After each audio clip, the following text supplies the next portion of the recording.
जय महाराष्ट्र। उद्या 19 डिसेंबर देशाच्या राजकारणात राजकीय वादळ येणार।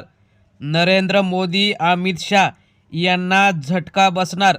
देशाचा पंतप्रधान हा मराठी माणूस होण्याची शक्यता। गेल्या 8 दिवसात 2 ते 3 वेळा मीडियासमोर माजी मुख्यमंत्री पृथ्वीराज चव्हाण यांनी जे काही गौप्यस्फोट केले आणि पंतप्रधान म्हणून कुणाचं नेमकं राज्यातून नाव जातंय ते आपण सविस्तर बघणार आहोत। चॅनलवर जर तुम्ही नवीन असाल तर चॅनल सबस्क्राईब करून बेल आयकॉन प्रेस करा। तर आपण सुरुवात करणार आहोत की नेमकं देशाच्या राजकारणात काय घटना घडत आहेत। देशात नरेंद्र मोदी हे तिसऱ्या वेळी पंतप्रधान बनले। त्यांच्या नेतृत्वात राज्यात अनेक ठिकाणी तसेच देशातील अनेक राज्यात भाजपाची सत्ता आली।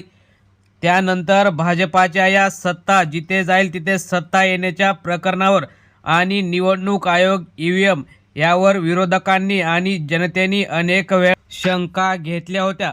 त्यानंतर सुद्धा नरेंद्र मोदी हे पंतप्रधान झाले। भाजपाची अनेक राज्यात सत्ता आली, परंतु आता देशाच्या राजकारणात एक वेगळीच घटना घडत आहे। पडद्यामागे अनेक महत्त्वाच्या हालचाली चालू आहेत असं भाजपाच्या अनेक खासदारांनी सुद्धा सांगितलं।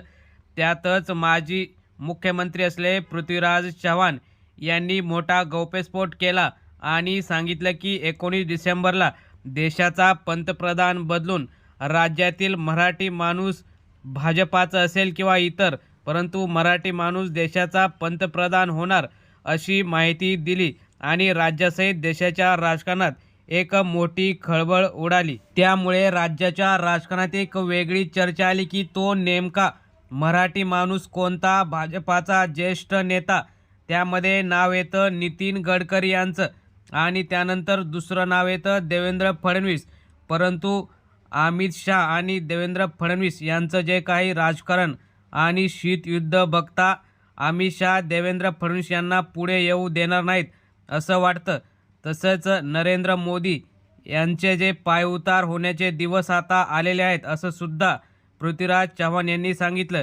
कारण 19 डिसेंबरला अमेरिकेतून मोठा गौप्यस्फोट होणार असून राज्यातील आणि देशातील अनेक महत्त्वाची नावं यामध्ये बदनाम झालेली आहेत। त्यामुळे नरेंद्र मोदी यांचं नाव यातून जाऊन पुन्हा देशाच्या पंतप्रधानपदी नरेंद्र मोदी हे होणार नाहीत आणि दुसरा मराठी माणूस होणार असं चव्हाण यांनी सांगितल्यानंतर नितीन गडकरी यांचं नाव पुढे येत आहे।